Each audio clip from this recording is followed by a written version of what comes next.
इस लाल डायरी के बारे में तो सबको पता ही है। ये लाल डायरी है राजस्थान के मुख्यमंत्री के काले कारनामों की, भ्रष्टाचार की, और ये बड़ी चित परिचित लाल डायरी है। इसके बारे में जब भी बात होती है तो अशोक गहलोत जी बड़ा असहज महसूस करते हैं। पर आज इस लाल डायरी पर नहीं, बल्कि एक ब्लैक डिजिटल डायरी लेकर आया हूं राजस्थान के काले करतूतों पर जो हो रहे हैं कानून व्यवस्था के नाम पर। और इस ब्लैक डिजिटल डायरी में वो एक एक प्रमाण है जिस प्रकार से राजस्थान की कानून व्यवस्था को पिछले 4-4.5 साल में अशोक गहलोत जी के रहते हुए ध्वस्त करने का काम किया गया है।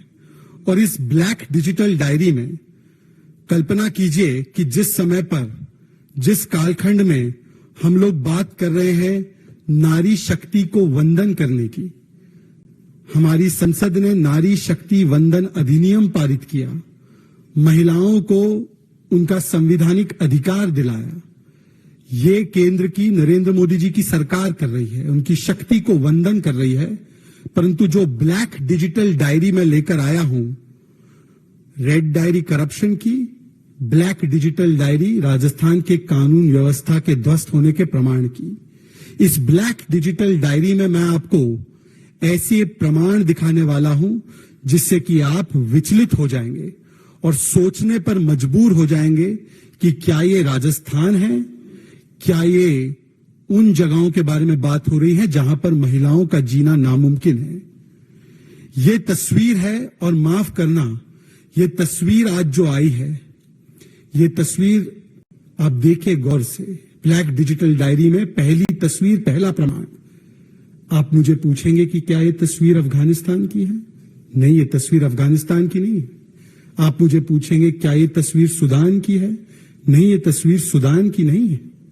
ये तस्वीर जयपुर जिले में जमवा रामगढ़ की है। और इस तस्वीर में एक महिला के शव को किस प्रकार से दिन दहाड़े अधजला छोड़ दिया गया है सड़कों पर, उसके साथ क्या क्या बर्बरता गुजरी होगी, ये आप कल्पना भी नहीं कर सकते। ये जयपुर में, राजस्थान, दिन दहाड़े। यही ब्लैक डायरी, डिजिटल डायरी में लेकर आया हूं, क्योंकि ये एक आध घटना नहीं है। आज राजस्थान में वो नारा लगाती है ना प्रियंका वाड्रा जी, लड़की हूं तो लड़ सकती हूं। आपको पता है राजस्थान की महिलाएं क्या कह रही है? राजस्थान की महिलाएं कह रही है, लड़की हूं तो क्या राजस्थान में बच सकती हूं। क्योंकि ये एकाध घटना नहीं है। इस ब्लैक डिजिटल डायरी में वो तमाम प्रमाण हैं जिससे कि राजस्थान पिछले 4-4.5 वर्षों में महिला उत्पीड़न में, बलात्कार में, महिला शोषण में, चाहे वो महिलाएं आदिवासी समाज की हो, चाहे वो महिलाएं दलित समाज की हो, चाहे वो महिलाएं माइनर हो, उनके साथ सबसे ज्यादा उत्पीड़न की घटनाएं अगर किसी भी प्रदेश में घटित हुई है, और जिस प्रदेश में सबसे ज्यादा ऐसी घटनाएं होने के बाद कोई कार्रवाई नहीं होती है, वो राजस्थान है। मैं आपको ज्यादा पुरानी बातें नहीं बताऊंगा, केवल 4-5 दिन में जो राजस्थान में हुआ है उसके बारे में बताऊंगा। ये तो आज की घटना है, रूह को कंपाने वाली ये तस्वीर आप सबने देखी है। जयपुर में दिन दहाड़े इस प्रकार से अधजला शव मिलता है। अब मैं आपको दिखाऊंगा एक और तस्वीर। ये 2-3 दिन पुरानी तस्वीर है। ये तस्वीर है सीकर की। सीकर में एक 15 वर्षीय बच्ची खेलती कूदती, शिक्षा प्राप्त करने की जिसकी उम्र है, उस बच्ची के साथ गैंगरेप किया जाता है। और उस बच्ची का गैंगरेप करने के बाद उसे कुएं में मारकर ढकेल दिया जाता है। आप कहेंगे कि केवल इतनी घटनाएं? मैं आपको एक और घटना से वाकिफ कराना चाहता हूं। यह घटना है हनुमानगढ़ की। न्याय नहीं मिला तो दुष्कर्म पीड़िता ने लगाई फांसी। मित्रों, 19-20 सितंबर की बात है।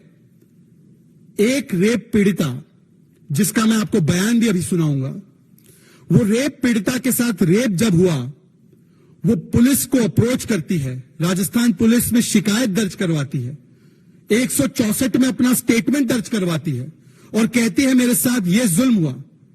और राजस्थान की पुलिस, जाहिर सी बात है, जब राजस्थान के मुखिया ही बलात्कारियों को बचाने के लिए सारे हथकंडे करते हो, तो राजस्थान की पुलिस उनकी शिकायत को अनसुना अनदेखा करती है। वो महिला मजबूरन जाकर एसपी ऑफिस के सामने धरना देती है, फिर भी राजस्थान शासन प्रशासन के कान पर जू तक नहीं रेंगती। और फिर हताश होकर, निराश होकर जिस प्रकार से उस महिला को अपमानित किया जाता है, अपराधियों को बचाया जाता है, वो महिला मजबूरन अपनी जान लेने पर विवश हो जाती है।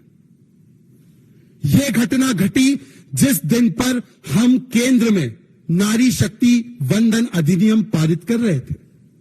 एक तरफ तो पूरा देश नारी शक्ति को वंदन करता है, प्रधानमंत्री नरेंद्र मोदी जी महिलाओं को उनका संवैधानिक अधिकार सुनिश्चित कराते हैं, और राजस्थान में जो बुनियादी अधिकार है महिला का कि यदि उसके साथ इस प्रकार की घटना हो, दुष्कर्म का वो शिकार बने, वो पुलिस के पास जाती है, परंतु पुलिस उसे क्या कहती है, मैं आपको सुनाना चाहता हूं और बताना चाहता हूं कि किस प्रकार से राजस्थान की पुलिस ने उसके साथ व्यवहार किया। यह स्थिति बन चुकी है। सुनिए उनकी बात। 5 अगस्त को एफआईआर करवाई थी महिला थाने में, और बयान भी मेरे हो गए हैं, और आरोपी को अभी तक गिरफ्तार नहीं कर रहे हैं। मैं एसपी ऑफिस भी गई थी, वहां पे एप्लीकेशन दी है मैंने, एसपी की तरफ से भी कोई सुनवाई नहीं हो रही है। और फिर मैं दोबारा महिला थाने गई थी, मेरी एप्लीकेशन मेरे मुंह के सामने फाड़ के डस्टबिन में डाल दी है, और मुझे ऐसे कह रहे कि मुझे तूने लिए थे, हमने नहीं लिए थे, तुम चाहती हो कि 5 दिन में कार्रवाई हो, तो ऐसा नहीं हो सकता। राजस्थान की अशोक गहलोत जी की पुलिस एक रेप पीड़िता से इस प्रकार से व्यवहार करती है, और यह महिला आज हमारे बीच में नहीं है। यह महिला हमारे बीच में नहीं है आज। इन्होंने आत्महत्या कर दी। सीकर में 15 वर्षीय बच्ची को कुएं में डाल दिया गया। जयपुर में आज जला शव मिल रहा है। भीलवाड़ा की घटना याद होगी आपको। यह भीलवाड़ा में यह भट्टी जिसमें कोयले को जलाया जाता है, उसमें एक आदिवासी बच्ची के साथ बर्बरता करके टुकड़े टुकड़े उसके करके उसको जला दिया गया। यह भीलवाड़ा की घटना, और केवल भीलवाड़ा की नहीं, करौली में यह तस्वीर भी शायद आपको याद होगी। एक और ऐसी घटना रूह कंपाने वाली, जिसमें कि करौली में एक दलित महिला को 19 वर्षीय बच्ची उसके साथ बर्बरता करके उस पर तेजाब डालकर उसे मारकर कुएं में ढकेल दिया जाता है। ये सारी घटनाएं हो रही है राजस्थान में, और राजस्थान के मुख्यमंत्री क्या कहते हैं, ज्यादातर बलात्कार के मामले फेक है। ये मैं अपने मनगढ़ंत बयान नहीं सुना रहा हूं, ये देखिए रिपोर्ट हुआ बयान है। ज्यादातर मामले राजस्थान के मुख्यमंत्री बताते हैं फेक है रेप केसेस। यदि मुख्यमंत्री का ऐसा स्टैंड होगा, यदि कैबिनेट मंत्री शांति धारीवाल कहेंगे कि मर्दों का प्रदेश है, बलात्कार होना लाजमी है, तो राजस्थान की पुलिस क्या न्याय सुनिश्चित करेगी महिलाओं के लिए? क्या दिन दहाड़े जो जयपुर में घटना घटी है वो नहीं घटेगी? आज राजस्थान नंबर 1 हो चुका है। जो सबसे असुरक्षित जिले हैं महिलाओं के लिए देश भर में, 10 में से 8 जिले राजस्थान में है। यह भी एक मीडिया की न्यूज रिपोर्ट में छपा हुआ है। ये इसीलिए मैं आज ये ब्लैक डिजिटल डायरी लाया हूं। रेड डायरी को तो नकारते रहते हैं अशोक गहलोत जी, अब ये ब्लैक डिजिटल डायरी को कैसे निकालेंगे? किस प्रकार से आप आज बात करते हैं कांग्रेस पार्टी के लोग महिला सुरक्षा, महिला सशक्तिकरण को लेकर बड़े बड़े दावे करते हैं। आए दिन उनके प्रवक्ता और नेता महिला के मुद्दों को लेकर अलग अलग जगहों पर वल्चर पॉलिटिक्स करते हैं। उठाइए, देश में किसी भी महिला के साथ कोई भी घटना हो, उठाना चाहिए, उस पर बात रखनी चाहिए, परंतु जो घटनाएं मैंने बताई है उस पर एक भी ट्वीट, एक भी वक्तव्य, एक भी बयान राहुल गांधी और प्रियंका वाड्रा का, या इंडी गठबंधन के किसी भी व्यक्ति का, या कांग्रेस के बड़े से बड़े चीखने चिल्लाने वाले प्रवक्ताओं का, जो आगे जाकर अब पीसीबी करेंगे, क्या उन्होंने दिया है? हनुमानगढ़ पर जहां पर सुसाइड करने पर विवश हो गई पीड़िता, क्या बयान दिया कांग्रेस पार्टी ने? सीकर में बच्ची के साथ जो कृत्य हुआ, उसकी जान ले ली गई, क्या बयान दिया कांग्रेस पार्टी ने? भीलवाड़ा में, करौली में, प्रतापगढ़ में, जहां पर निर्वस्त किया गया महिला को, क्या बयान दिया कांग्रेस पार्टी ने, इंडी गठबंधन ने? ये चयनात्मक आक्रोश क्यों? ये सिलेक्टिव आउटरीच क्यों? क्या महिलाओं को प्रदेश की सीमाओं में बांटा जाएगा, या हर महिला की चिंता को, हर महिला की सुरक्षा को प्रमुखता देते हुए उसके विषय में बात रखी जाएगी? बताइए राहुल गांधी जी। और उल्टा जब राजस्थान में वहां के मंत्री राजेंद्र गुड़ा जब महिला सुरक्षा को लेकर विधानसभा में बोलना चाहते हैं, तब उनको तुरंत अगले दिन बर्खास्त कर दिया जाता है। जब उन्हीं की विधायक दिव्या मदेरणा, यह दिव्या मदेरणा का बयान है, आपको याद होगा, उन्होंने कहा था कि मैं खुद असुरक्षित हूं, बाकी महिलाओं का क्या। दिव्या मदेरणा ने कहा कि राजस्थान की पुलिस ने महेश जोशी, जिसके बेटे पर रेप के संगीन आरोप लगे थे, उस पर एफआईआर नहीं की। दिव्या मदेरणा ने कहा, उसको चुप करा दिया गया। जोहारी लाल मीणा एक और उनके विधायक है, उनके बेटे के ऊपर एक छोटी सी बच्ची का बलात्कार करने का आरोप है और उस पर कोई कार्रवाई राजस्थान की पुलिस ने नहीं की। पॉक्सो कोर्ट ने आदेश दिए कि उनके ऊपर कार्रवाई हो, फिर भी राजस्थान की पुलिस ने, जैसे वो हमेशा करती है, अपराधी बचाओ और बलात्कारी बचाओ किया। एक तरफ देश में बेटी बचाओ चलता है और दूसरी तरफ राजस्थान में बलात्कारी बचाओ, अपराधी बचाओ और किसी प्रकार से सत्ता बचाओ।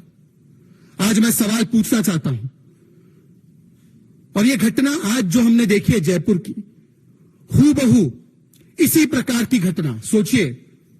एक तरफ भूमि मां पद्मावत की और एक तरफ भूमि मां दुर्गा की। मां दुर्गा की भूमि से भी इसी प्रकार की तस्वीर सामने आई। यह तस्वीर है नॉर्थ 24 परगना की, जहां पर एक महिला को किस प्रकार से उसके साथ बर्बरता हुई होगी, उसके हाथ पैर एक प्रकार से बांध के, उसके शरीर पर गंभीर चोटें करके और उसके चेहरे को जला दिया जाता है ताकि उसकी शिनाख्त ना हो पाए, ताकि उसे पहचाना ना जा सके। सोचे किस प्रकार से ये घटनाएं हो रही है। बंगाल वो प्रदेश जिसको कहते हैं मां माटी मानुष, टीएमसी की सरकार आज वहां पर मां माटी मानुष नहीं, जैसे मीनाक्षी लेखी जी ने अभी कुछ देर पहले बताया था, वहां पर बम, बुलेट और बेटी के साथ अन्याय की भूमि बन चुकी है। और यह होना ही है जब वहां पर टीएमसी अर्थात तालिबानी माइंडसेट एंड कल्चर की सरकार चल रही है। यह वही तालिबानी माइंडसेट एंड कल्चर की सरकार है जिसने, जब सत्ता में ये लोग फिर से एक बार आए 2021 में, तो पोस्ट पोल वायलेंस के नाम पर कई महिलाओं के साथ रिवेंज रेप की घटनाएं हुई और उस समय पर इन सारे अपराधियों को बचाने के लिए भरसक प्रयास किया गया। इस रिवेंज रेप को कोर्ट में ले जाने का काम उन पीड़िताओं ने किया।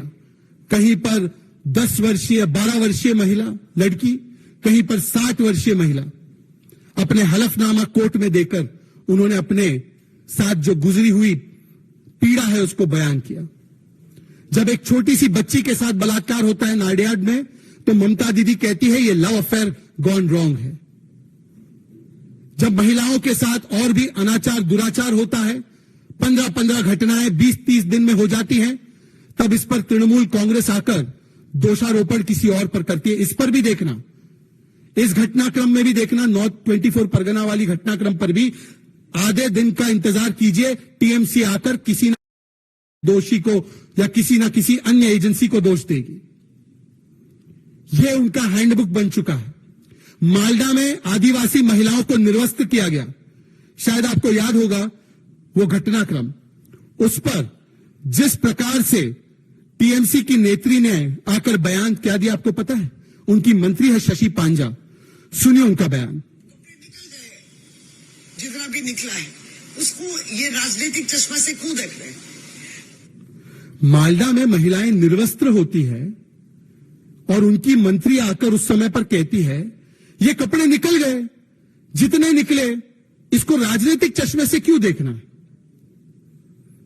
कहने का मकसद यह है कि जब मां पद्मावत की जमीन राजस्थान से मां दुर्गा की जमीन पश्चिम बंगाल तक एक के बाद एक रूह कंपाने वाली महिलाओं के खिलाफ उत्पीड़न की, शोषण की, दुराचार की घटनाएं लगातार सामने आ रही है, तब राहुल गांधी, प्रियंका वाड्रा, स्वाति मालीवाल, इंडी गठबंधन के सारे नेता ये कहां चले जाते हैं? मुझे बताया जा रहा है कुछ देर बाद इनकी प्रेस कॉन्फ्रेंसेस है अलग अलग विषयों पर। क्या इस पर वो जवाब देंगे? या रेप जैसे मुद्दे को भी, महिला सुरक्षा जैसे मुद्दे को भी, महिला उत्पीड़न जैसे मुद्दे को भी केवल वल्चर पॉलिटिक्स और राजनीति का हथियार बनाना है? इसलिए कुछ जगहों पर तो चीख चीख कर बोलना है, विजिट करनी है, राजनीति करनी है, और कुछ जगहों पर पूर्ण तरीके से खामोश रह जाना है। ये चयनात्मक आक्रोश आज बहुत कुछ कहता है, ये चयनात्मक चुप्पी बहुत कुछ कहती है। बहुत बहुत धन्यवाद। अगर किसी के सवाल होंगे इस विषय को लेकर तो कृपया रखिए।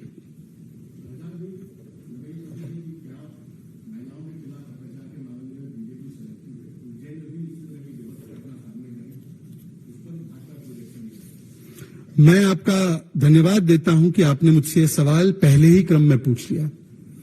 उज्जैन में हमारे मुख्यमंत्री शिवराज सिंह चौहान जी ने न केवल सख्त बयान दिया, न केवल इस पूरे घटनाक्रम का खंडन किया, परंतु आज अभी मैं जो सबसे ताजा रिपोर्ट देखकर आ रहा हूं तो मुख्य आरोपी भी गिरफ्तार हो चुका है, और इसके अलावा अगर कुल मिलाए तो 4 या 5 आरोपी इनको चिन्हित करके तुरंत पकड़ा भी गया है, और सख्ती से, सबसे ज्यादा सख्ती से कार्रवाई होगी। ये अशोक गहलोत जी से राजेंद्र गुड़ा सवाल करते हैं कि राजस्थान की महिलाओं का क्या, तो उनको मंत्री पद से हटा दिया जाता है। जब अशोक गहलोत जी से आप जैसे मीडिया कर्मचारी पूछने जाते हैं कि महिलाओं के साथ ये उत्पीड़न हो रहा है राजस्थान में, तो वो कहते हैं ज्यादातर बलात्कार के मामले फेक है। जब आप अशोक गहलोत जी से पूछने जाते हैं कि शांति धारीवाल कहते हैं रेप होना लाजमी है, जायज है क्योंकि मर्दों का प्रदेश है, तो अशोक गहलोत जी कुछ नहीं बोल पाते, उनको मंत्री बनाए रखते हैं और राजेंद्र गुड़ा को तो हटा देते हैं। आज मेरा सवाल है इस मंच से, क्या राहुल गांधी और प्रियंका वाड्रा लड़की हूं, लड़ सकती हूं के बड़े बड़े दावे करती हैं, क्या आज वो जाकर राजस्थान के मुख्यमंत्री से सवाल पूछेंगे, उनका इस्तीफा लेंगे? और बाकी सब छोड़ दीजिए, आज एक और घटना हुई। मध्य प्रदेश की एक कांग्रेस की विधायक है, आपने क्योंकि मध्य प्रदेश का जिक्र किया है, मध्य प्रदेश की कांग्रेस की विधायक नेता कल्पना वर्मा, उन्होंने अपने ही पार्टी के नेता पर दिन दहाड़े उनके साथ अभद्रता करने का आरोप लगाया है। सुनिए।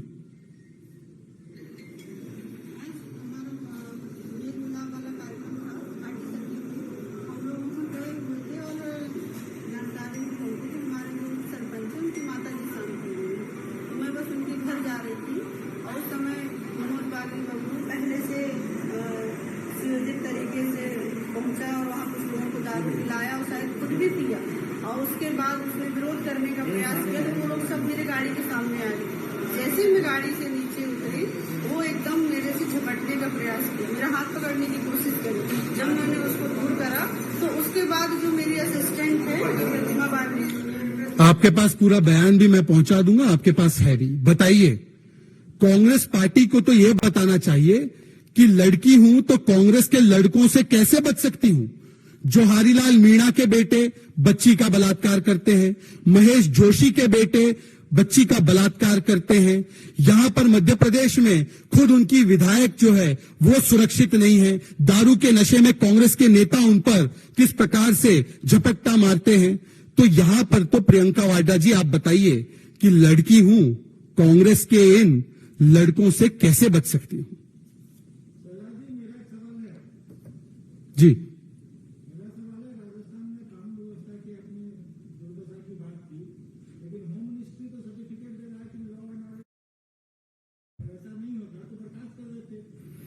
यदि ऐसा है कि अगर आपको लगता है कि जिस प्रदेश में दिन दहाड़े पुलिस की सुरक्षा मांगने के बावजूद पुलिस एक व्यक्ति को सुरक्षा ना दे और सरेआम उसका गला काटा जाए, जैसे हम देखते हैं कि कई जगहों पर जहां आईसिस प्रचलन में है, जहां पर आईसिस का बड़ा दबाव है, वहां पर इस प्रकार की तस्वीरें आप देखते हैं, परंतु इस प्रकार का दृश्य अगर राजस्थान में दिन दहाड़े होता है और यदि आपका ये निष्कर्ष है कि वहां पर कानून व्यवस्था ठीक ठाक है, तो मुझे लगता है कि कम से कम वो सचिन पायलट को और राजेंद्र गुड़ा जैसे जो लोग उनके साथ रहे हैं उनको कम से कम कन्विंस कर दे कि वहां पर कानून व्यवस्था ठीक ठाक है।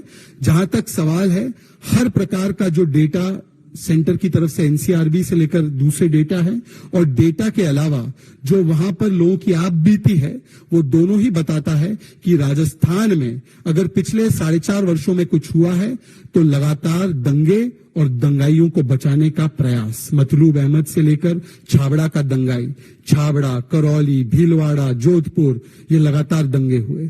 वहां पर लगातार बलात्कार और महिलाओं के साथ शोषण और फिर ऐसे आरोपियों को बचाने का हथकंडा और किसी ना किसी प्रकार से अपराधी बचाओ ना कि बेटी बचाओ।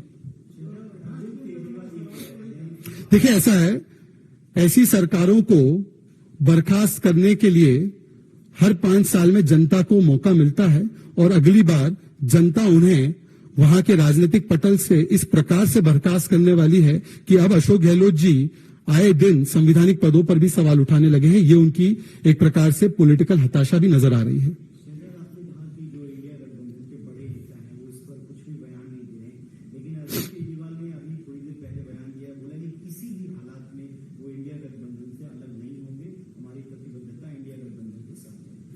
देखिए, एक तो ये इस सवाल का जवाब नहीं हुआ। आज मैं स्पेसिफिकली पूछना चाहता हूं, कहीं पर भी देश में महिलाओं के साथ अन्याय हो, आप देश के नागरिक हैं, आप देश की राजनीतिक पार्टी है, आप जरूर अपने आक्रोश को प्रकट कीजिए, जवाबदेही मांगिए, हम तो तैयार हैं। परंतु मुझे बता दीजिए कि राजस्थान में जो 5 घटनाएं मैंने अभी हाल ही की घटनाएं बताई, इससे पहले की घटनाएं नहीं बताई, क्या स्वाति मालीवाल वहां पर पहुंची, क्या संजय सिंह का बयान आया, क्या वहां पर आतिशी जी पहुंची, क्या अरविंद केजरीवाल का बयान आया, चलिए छोड़ देते हैं इसको। बंगाल में मालडा में जो घटना हुई, बंगाल में जो आए दिन वहां पर रिवेंज रेप से लेकर बलात्कार बच्चियों के हुए, उस पर क्या इंडी गठबंधन के एक भी व्यक्ति का बयान आया, जबकि अधीर रंजन चौधरी जी लगातार वहां पर जो कानून व्यवस्था है उसके बारे में बोलते रहते हैं। जहां तक इंडी गठबंधन के सवाल पर जवाब देना है रविकांत जी, तो ऐसा है, मेरा एक सुझाव है राहुल गांधी जी से। राहुल गांधी जी को भारत जोड़ो यात्रा करने की आवश्यकता नहीं है, भारत तो सरदार पटेल जी ने जोड़ दिया था। राहुल जी जरूर एक इंडी जोड़ो यात्रा निकाले। इंडी जोड़ो यात्रा इसलिए निकाले क्योंकि जिस प्रकार से आज आम आदमी पार्टी ने उनके नेता सुखपाल खैरा को गिरफ्तार किया है, हो सकता है सुखपाल खैरा ने ऐसा ट्वीट कर दिया किसी सांसद की शादी को लेकर और उसके प्रति जो खर्च हुए हैं उसको लेकर कि वो बर्दाश्त नहीं कर पाए, या बताया जाता है कि वहां पर क्योंकि 13 पे 13 सीटों पर कांग्रेस को लड़ना है तो उस वजह से भी ये शायद गिरफ्तारी की गई, मुझे नहीं पता, ये तो अरविंद केजरीवाल ही बताएंगे, वो सुपर सीएम है पंजाब के। तो पहले आम आदमी पार्टी और कांग्रेस पार्टी को राहुल गांधी जी पंजाब में जोड़े, फिर वहां से निकलते हुए आम आदमी पार्टी और कांग्रेस को दिल्ली में जोड़े, फिर वो जाए पश्चिम बंगाल में जहां पर अधीर रंजन चौधरी कहते हैं Mamata didi is in Spain, people of Bengal are in pain, तो वो ममता दीदी और कांग्रेस पार्टी को जोड़े। वहां पर ममता दीदी ने वैसे ही ऐलान कर दिया है कि टीएमसी के साथ कोई चुनाव नहीं लड़ना है, लेफ्ट के साथ कोई चुनाव नहीं लड़ना है, तो लेफ्ट और टीएमसी को जोड़े। फिर नीचे आते हुए कर्नाटका में जिस प्रकार से तमिलनाडु बनाम कर्नाटका लगातार नदी के पानी को लेकर चल रहा है, वहां पर कर्नाटका के सीएम और तमिलनाडु के सीएम को जोड़े। थोड़ा और दक्षिण जाएंगे तो वहां पर अभी एक आदेश जारी हुआ है कि राहुल गांधी को वायनाड से नहीं लड़ना चाहिए, तो कम से कम वहां जाकर लेफ्ट और कांग्रेस को जोड़े। और फिर से पश्चिमी ओर जाते हुए महाराष्ट्र में जिस प्रकार से कभी शरद पवार जी राहुल जी में अविश्वास प्रस्ताव प्रकट करते हैं और कभी वहां पर उद्धव सेना सामना कांग्रेस पार्टी शरद पवार जी में अविश्वास प्रकट करती है, उनको जोड़े। और उत्तर प्रदेश में समाजवादी पार्टी जो कभी मध्य प्रदेश में कंटेस्ट करना चाहती है, कभी उत्तराखंड के बाइपोल में कंटेस्ट करती है, कभी समाजवादी पार्टी बयान देती है कि पूरी सीटें लड़ेंगे, तो समाजवादी पार्टी को इंडी गठबंधन से जोड़े। मुझे लगता है कि राहुल गांधी जी को इंडी जोड़ो यात्रा जरूर निकालनी चाहिए, क्योंकि जो अमित शाह जी ने एक बार कहा था कि जैसे ही दिल्ली सर्विसेज बिल का मसला समाप्त होगा वैसे ही ये राजनीतिक निकाह जो है वो तलाक तलाक तलाक की ओर चल पड़ेगा और उस तलाक तलाक तलाक के प्रमाण हर रोज ही हमें दिखाई देते हैं।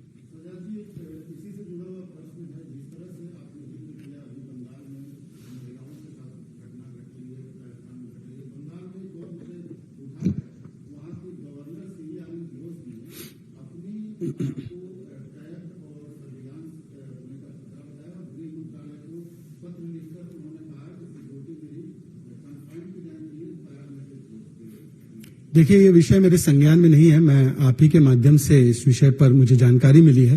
परंतु जो पुराना इतिहास देखेंगे, पश्चिम बंगाल की सरकार ने कभी भी संविधान का और संवैधानिक पदों पर बैठे हुए व्यक्तियों का सम्मान ठीक से किया हो, मुझे याद नहीं आता।